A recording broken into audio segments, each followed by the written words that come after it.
pasado, Demensis, ayer y hoy. Cuando uno se para frente a las cosas que no conoce, evidentemente le es muy difícil poderlas querer. Y si uno no conoce, no puede querer y no puede defender lo que no siente y no quiere.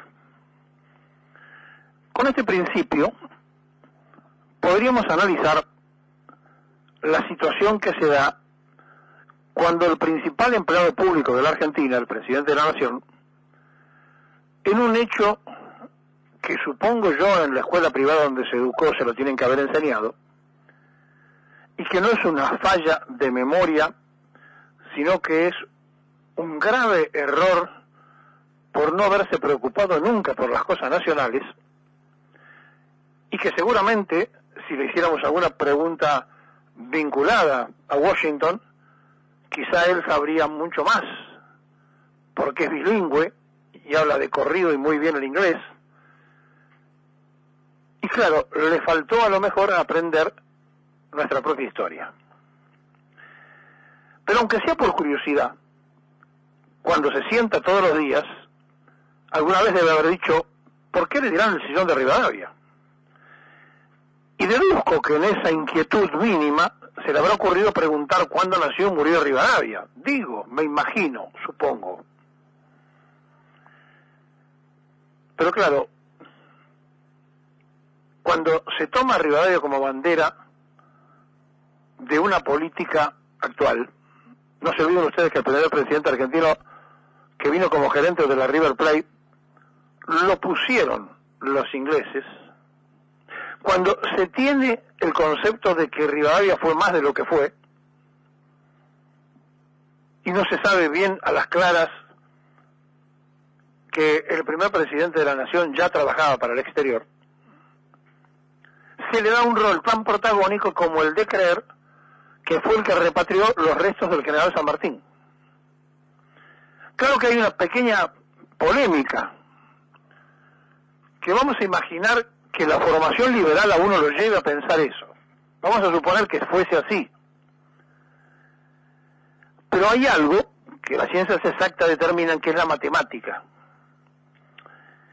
Y si hablamos de la fecha de muerte del primer presidente de la Nación, que fue en 1845, y el paso a la inmortalidad del Libertador, que fue en 1850, Macri acaba de descubrir para la historia que un muerto repatrió a San Martín. Así como se lo cuento. En el homenaje a los granaderos en un asado, por los 206 años de la creación del regimiento de granaderos a caballo, cuenta el presidente, y pensar que cuando Rivadavia lo repatrió, había nada más que 7 granaderos cuidándolo. Se refería a los restos de San Martín. Y da la fecha de 1880. Al dar la fecha, se tiene que haber imaginado, pensado, que no era Rivadavia el presidente de esa época, que era Avellaneda. Y entonces, esto que parece un simple error de la historia, una simple equivocación, demuestra un perfil, demuestra un ADN del pensamiento del principal empleado público de la Argentina, que es el presidente de la Nación. No tiene importancia para él San Martín, lo que tiene importancia es que el pensamiento rivadaviano lo trajo a San Martín. Y entonces allí hay una tremenda gravedad. Y seguramente si yo hubiera comenzado el programa diciéndole Mr. President, good morning, me hubiese comprendido absolutamente este mensaje, que ni creo que lo escuche, ni que le importe que lo digamos. Pero es así. Es el ADN que constituye el pensamiento de cada uno de nosotros el que nos muestra qué cosas nos importan para saber qué cosas defendemos. No se puede defender lo que no se conoce y no se puede defender lo que no se siente. Y como no lo conoce, porque también él hizo silencio de radio y nunca se preocupó por saber por qué el sable corvo de San Martín de Foz Rosas, porque fue educado en ese pensamiento rivadaviano, debe creer que Rivadavia fue un hacedor importante. Y la verdad que lo que termina de hacer Caputo, de endeudarlo a 100 años, es una copia de Rivadavia. Ustedes dirán, es una pavada. No, es muy importante que una persona, sobre todo ocupando ese cargo, tenga al menos información histórica de la Argentina. No puede cometer esa barbaridad de ni siquiera pensar que Rivadavia estaba muerto hacía 5 años cuando falleció San Martín.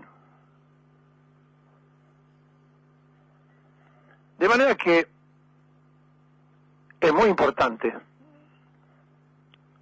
saber, para defender una cosa, de qué se trata. Y por eso no queremos que pase desapercibido lo que va a ocurrir hoy y mañana, donde como Argentina preside el grupo de los 20, se van a reunir los presidentes de los bancos centrales, los ministros de Finanza y 10 representantes de organismos mundiales como el Banco Mundial, el Fondo Monetario, etcétera, etcétera, con el objetivo de anticipar la agenda de, posteriormente, dentro de 2 meses tratarán los presidentes, con la preocupación puesta en aspectos que hacen directamente al futuro del mundo. Este grupo de los 20 va a tratar el tema del trabajo, el tema de las inversiones para infraestructura por parte de los privados y el tema de las criptomonedas. Y cuando hablan del trabajo, no están hablando de crear nuevos trabajos. No. Están hablando de que el mundo de la tecnología va a dejar un tendal de gente sin trabajo y que la reinserción de esa gente se va a hacer cada día más difícil. Lo cierto es que frente a estas cosas que van a ocurrir hoy en la ciudad de Buenos Aires, donde se juntan, para decirlo con elegancia, los dueños de la economía global, porque queda feo decirlo, los chupasangres del mundo, estos dueños de la economía global tratarán de establecer nuevas reglas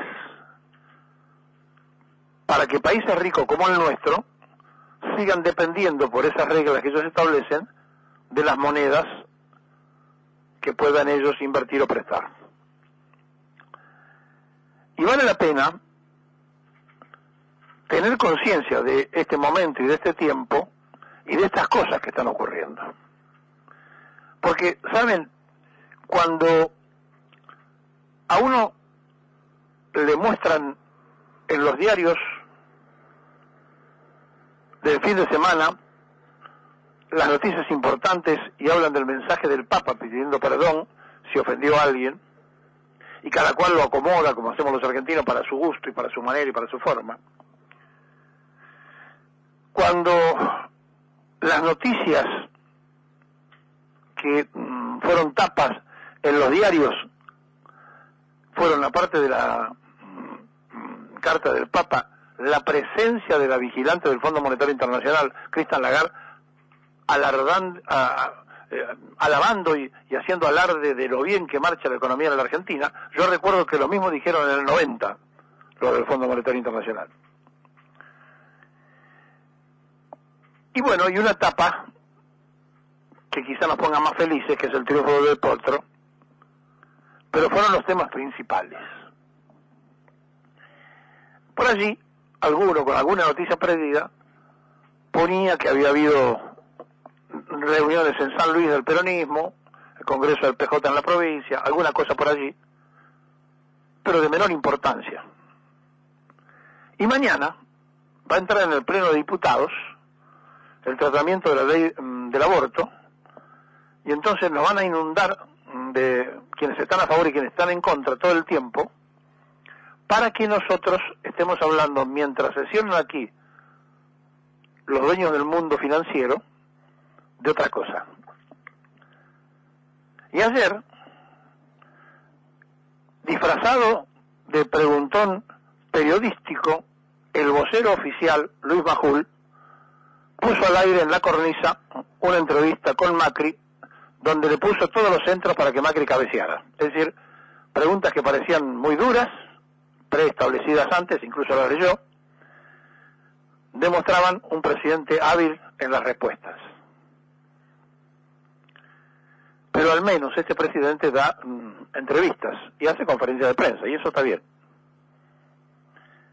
Ahora, entre tanta cosa que pasó, ni el Congreso de la provincia del PJ se acordó que el 18 Framini y Anglada ganaban una elección y el peronismo era proscrito en el 62, ni se enteraron, ni lo dijeron, ni Macri se enteró quién trajo los restos de San Martín. A ellos les importa el presente y el futuro. A lo mejor la culpa es nuestra, que nos metemos con la historia.